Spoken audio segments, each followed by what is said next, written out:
The Man Called X. In post-war America, fear took on new forms. The witch hunt of superpower espionage swept the West.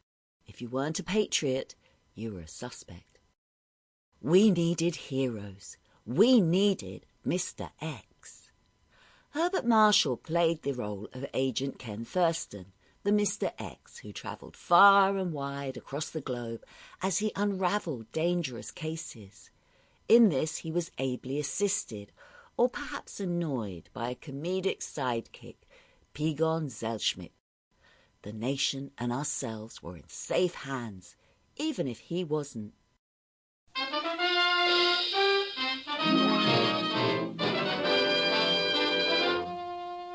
Herbert Marshall as the Man Called X.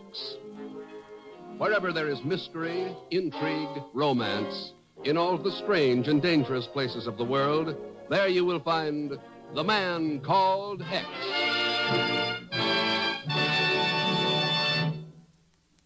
Now is the time for all wise men to treat themselves and their families to television. Of course, you're planning to buy a television set someday, but in the meantime, your family's missing 7 days a week of the most wonderful variety of entertainment which ever came the way of the human race.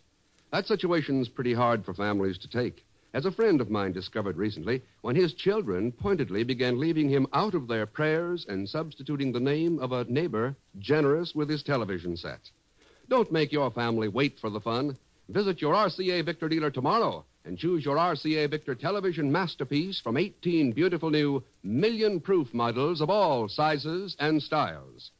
Like the more than 1 million American families who now rejoice in the perfection of RCA Victor television, you'll find your RCA Victor set the lasting pride and joy of your own life, as well as the best investment you ever made in the happiness of your family.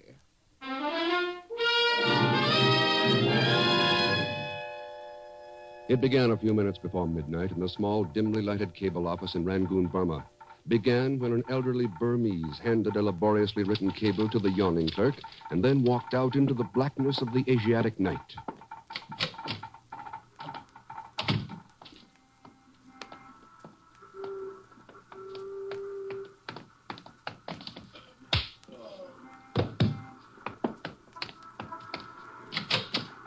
Sorry, this office is closing now. We won't be able to...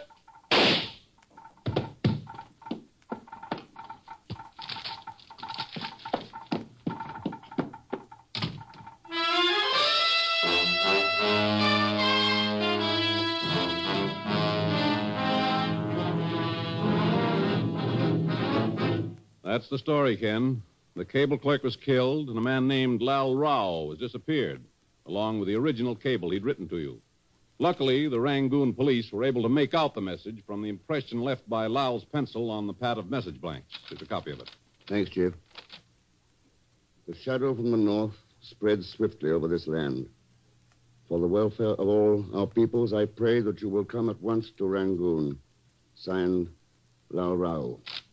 Oh, Chief, you remember Lal Rao? Sure.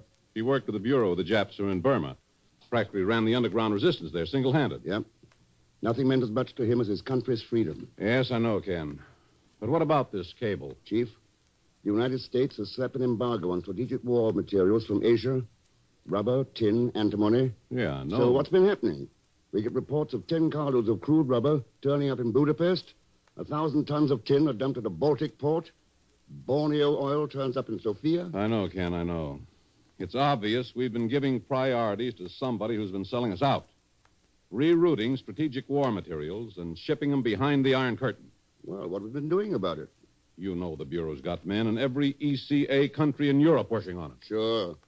But we don't have any in Burma. Burma? What in blazes is... Oh. Yeah. Take a look at your map. See what lies to the north of Burma. Lal Rao tries to warn me about a shadow coming from the north. Then he disappears. And when you tie that in with the fact that he owns some pretty big rubber plantations... Well, Chief? Miss Brooks, book passage for Ken Thurston on the first plane for Rangoon.